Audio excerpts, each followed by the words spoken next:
Hello, c'est Nathalie.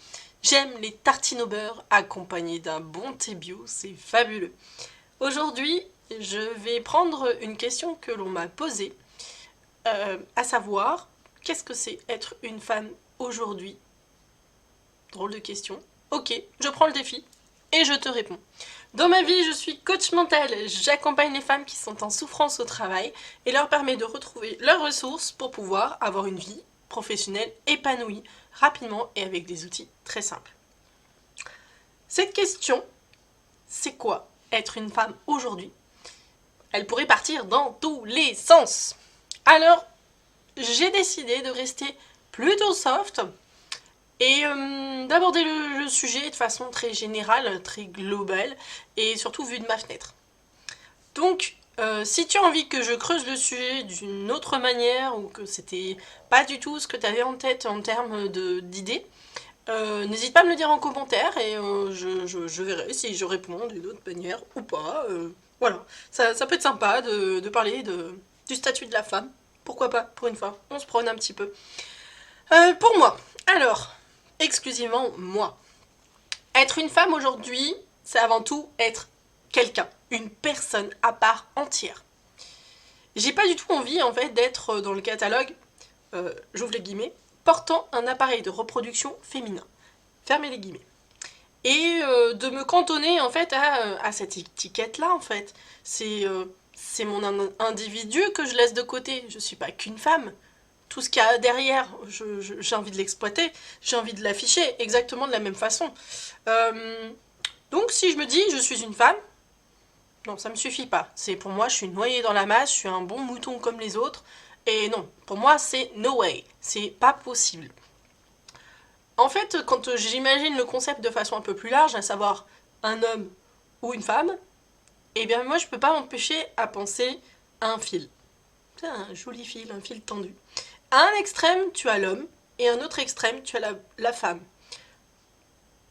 Dans notre société aujourd'hui, on n'a que ces deux extrêmes, on n'a pas le fil entre les deux. C'est tu rentres dans la case femme ou tu rentres dans la case homme. Et non, moi ce que j'ai envie de dire, c'est que je m'identifie pas à 4000% dans la case femme. Moi j'ai l'impression d'être sur le fil. Et voilà, je me dis, je suis quelque part sur ce fil avec un savant dosage de moi, tout simplement. Et je comprends en fait, parce que notre société aujourd'hui nous dit, tu dois rentrer dans une case. C'est la case A ou la case B.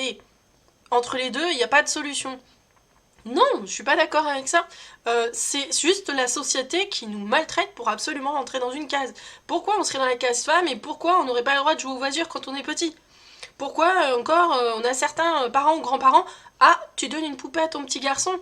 Non mais c'est quoi ce cliché? Voilà pourquoi je parle de fil entre les deux boîtes. Avoir ce genre de regard, moi ça me galvanise encore plus pour dire je suis indulgente et je comprends les personnes qui ne sont pas à 100% dans un extrême. Je les comprends et moi je me retrouve pas forcément dans cette vision binaire des choses. Donc, je suis effectivement équipée d'un appareil de reproduction féminin, mais pour autant ça ne me gênera pas d'aller mettre les mains dans le cambouis dans la voiture et pourtant je suis qu'une femme. Donc voilà pourquoi j'écarte un petit peu, je décortique tous ces clichés, parce que pour moi, voilà. J'ai envie de dire aux personnes qui se retrouvent peut-être pas, peut-être à 100% dans un opposé, ou pas, et juste de cultiver leur individualité. Pour moi, c'est ce que je cultive le plus, c'est ce que je recommande le plus, et c'est ce que je prône. Rester soi-même, quelle que soit la société, et quelles que soient les conditions de notre société pour pouvoir vivre avec cette société. Ça fait beaucoup de sociétés. Mais c'est pas grave, je peux rajouter le fromage aussi. Voilà. Non, c'est pas grave, ok, je sais. J'ai un humour pourri, mais voilà, c'est comme ça. Voilà. Il y a quelque chose aussi qui me fait écho quand on dit c'est quoi être une femme aujourd'hui. C'est la charge mentale. Alors la charge mentale, on parle beaucoup d'égalité des sexes, de prôner, voilà, autant dans les salaires que dans les postes que l'on occupe aujourd'hui. On essaie d'avoir une mixité égalitaire, j'ai envie de dire. Bon, on est loin d'être là-dessus. Par contre, il y a quelque chose qui est grandissant, c'est effectivement la part de population active des femmes aujourd'hui.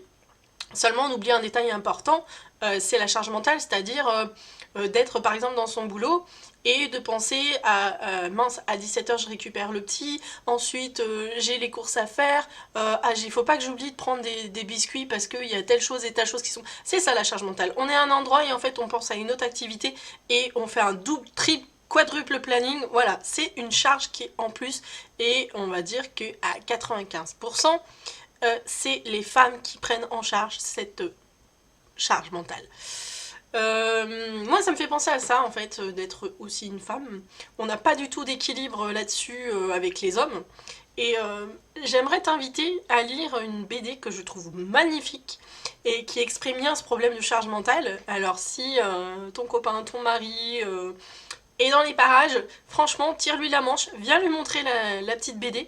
Ça va te faire sourire et ça va le faire un peu froncer les sourcils et je suis sûre que vous allez partager tous les deux un bon petit moment ou un bon débat derrière. Je te la mettrai par là, j'espère qu'elle te plaira. En tout cas, moi, je m'en sers tout le temps. Je terminerai par mon côté un peu spirituel. Tu es pas sans savoir que j'utilise les pierres de protection, que j'utilise tout simplement des pierres pour pouvoir profiter plus sereinement de la vie. Je terminerai pour te dire que pour moi la place d'une femme c'est une position centrale, un peu comme les chakras. Je sais pas si tu as entendu parler des familles de chakras, les choses comme ça. Pour moi la place de la femme c'est une place centrale, pour moi c'est la place du cœur. Donc il se trouve que c'est un chakra, le chakra du cœur, et pour moi c'est une place effectivement au cœur ici du corps, et pour moi la femme elle occupe cet espace là. Pour moi, ça m'évoque plusieurs choses, cette part de cœur. Ça évoque toute notre vie de femme. Ça m'évoque la petite fille qui s'ouvre aux choses de la vie et qui s'ouvre à l'amour. Ça m'évoque la mère qui offre la vie à un nouvel enfant. C'est aussi la sagesse, une fois que on va dire la période de procréation de vie est donnée. C'est la sagesse de la vie. La sagesse, on accompagne notre enfant dans sa progression et ensuite on sera toujours là pour accompagner la suite de la vie. Donc il y a une certaine sagesse et c'est un petit peu ça, cette place centrale que j'ai envie de dire. C'est mon côté très spirituel et je pouvais pas ne pas l'évoquer. Voilà. C'est un petit peu cliché peut-être pour certains, mais en tout cas ça fait complètement partie de moi et j'aime bien l'évoquer quand le sujet s'y prête. J'ai terminé ce que je voulais dire pour aujourd'hui. Si la vidéo tu l'as trouvée intéressante, n'hésite pas à la liker. Mets-moi des commentaires si tu veux que je creuse le sujet d'une toute autre manière ou voilà, que quelque chose ça fait « Ah tiens, finalement j'aimerais bien que tu parles de ça ». N'hésite pas, mets des commentaires, je serai super contente déjà de te lire, ça sera très agréable pour moi. Ou un mail, parce que je reçois quand même beaucoup plus de mails que de commentaires, donc après c'est toi qui vois. Si tu as des souffrances au travail, n'hésite pas à regarder sous la vidéo, j'ai un lien qui te permettra de voir le coaching que je propose pour pouvoir retrouver ton énergie, ta sérénité au travail. Et moi je te dis à très bientôt dans une prochaine vidéo. En attendant, sois sage. Ciao ciao!